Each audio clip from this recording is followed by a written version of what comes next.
that many people. Think of, it's incredible, 16,000 meals per day on one ship. It's a lot of restaurants. Up on the flight deck, 4 NFL football fields, Musuwa rektina miya. 4.5 acres.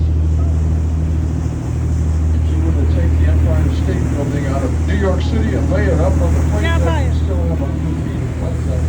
Okay. That big. Even traveling 10 knots, that's equivalent to 11.5 miles an hour. They travel 35 knots, equivalent to 40 miles an hour. And you can hear an F-18 getting ready to take off. There it goes. Going down the runway. If you look in that direction, you'll probably see it come up in the air. Keep looking over where it says Flying Navy. And let's see.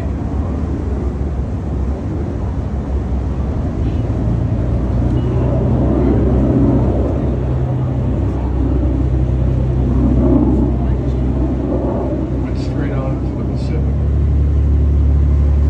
On May of 2011, something happened on this ship.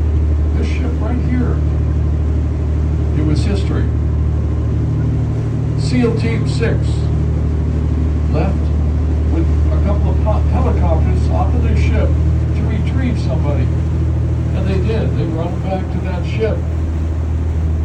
His name, Osama bin Laden. But when they landed, of course, he didn't get much of a reception because he was no longer alive. They laid him to rest at sea on that ship right there at an undisclosed area 2 miles down. He was the mastermind of 9/11. Another bridge right there. USS Carl Vinson, CVN 70.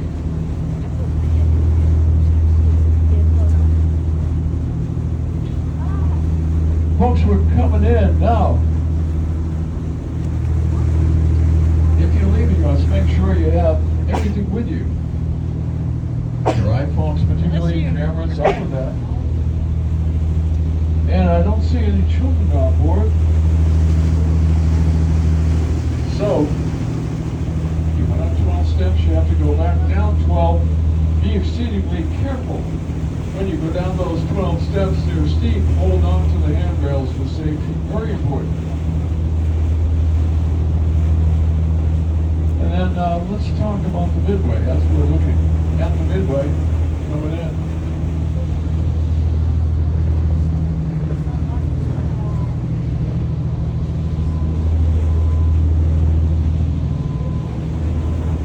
And the Midway commissioned right after World War II. Served 47 years with the Navy.